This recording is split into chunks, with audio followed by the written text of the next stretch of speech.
Selamat pagi, salam sejahtera. Perkenalkan nama saya Agnes Febrianti Cestani Rabere, NIM 20040060003, kelas Agroteknologi 1, semester 3. Video ini dibuat untuk memenuhi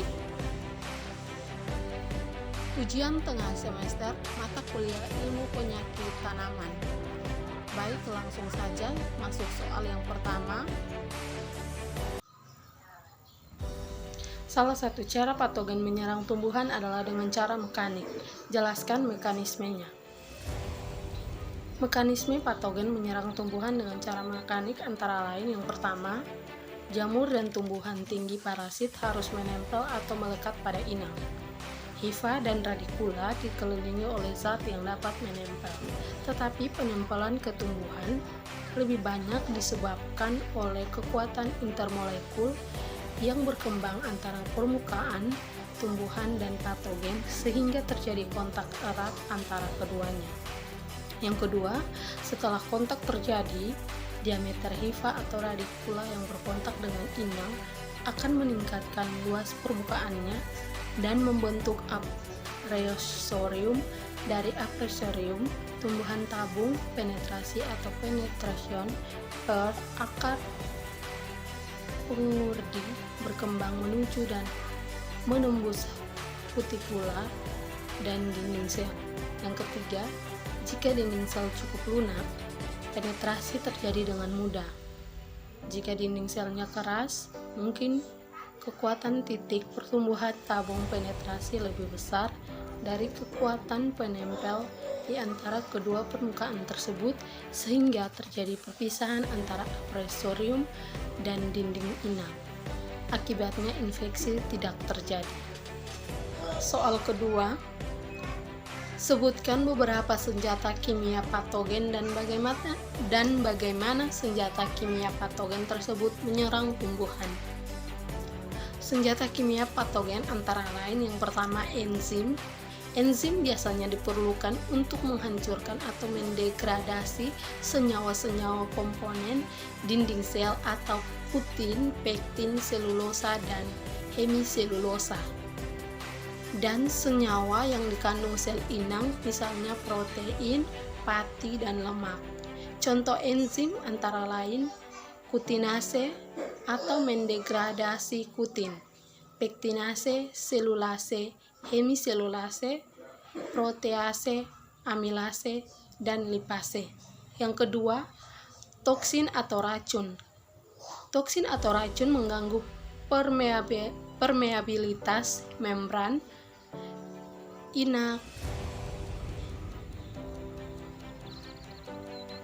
inaktivasi enzim, atau menghambat reaksi enzimatik di dalam sel tanaman. Contoh toksin, taptoksin, dan pseolotoksin, atau menghambat enzim normal sel inang sehingga terjadi penimbunan substrat beracun atau habisnya senyawa-senyawa yang dibutuhkan. Yang ketiga, zat pengatur pertumbuhan atau fitohormon. Zat pengatur pertumbuhan atau fitohormon mengganggu keseimbangan sistem hormonal inang dan akan menyebabkan abnormalitas pertumbuhan tanaman inang. Contoh auksin, giberlin, sitokinin, etilen, dan polisakarida. Yang ketiga, polisakarida hanya berperan pasif dalam penyakit vaskuler yang berkaitan dengan translokasi air dalam inang dan kemungkinan polisakarida bersifat toksik terhadap sel tumbuhan. Soal yang ketiga, sebutkan beberapa pengaruh patogen terhadap fotosintesis, translokasi air dan unsur hara dalam tumbuhan inang, transpirasi, dan respirasi. Pengaruh patogen terhadap fotosintesis menyebabkan klorosis, luka nekrotik meluas, menurunnya pertumbuhan dan jumlah buah. Pengaruh patogen terhadap translokasi air dan unsur hara dalam tumbuhan inang. Pengangkutan hara organik dan air ke atas atau penggerakan zat-zat organik ke bawah menjadi terganggu. Akibatnya, tumbuhan mengalami sakit pada bagian yang tidak mendapatkan nutrisi. Bagian yang mengalami sakit juga tidak mampu melaksanakan fungsinya sehingga seluruh tumbuhan menjadi sakit. Yang ketiga, pengaruh patogen terhadap respirasi. Transpirasi menjadi meningkat karena hancurnya bagian yang memberikan perlindungan daun oleh kutikula, meningkatnya permeabilitas sel daun, dan difungsi stomata. Pada penyakit karat, embun, dan kudis, hancurnya kutikula dan epidermis daun menyebabkan kehilangan air. Jika penyerapan dan translokasi air tidak dapat menahan kehilangan air, maka turgor hilang dan daun layu. Yang keempat, respirasi. Respirasi menjadi meningkat terus terjadi sampai muncul gejala awal dan selama perbanyakan dan sporulasi sel. Respirasi pada daerah terinfeksi menurun sampai normal, bahkan di bawah normal. Soal yang keempat, sebutkan akibat kerusakan pada membran sel tumbuhan karena faktor fisik maupun kimia.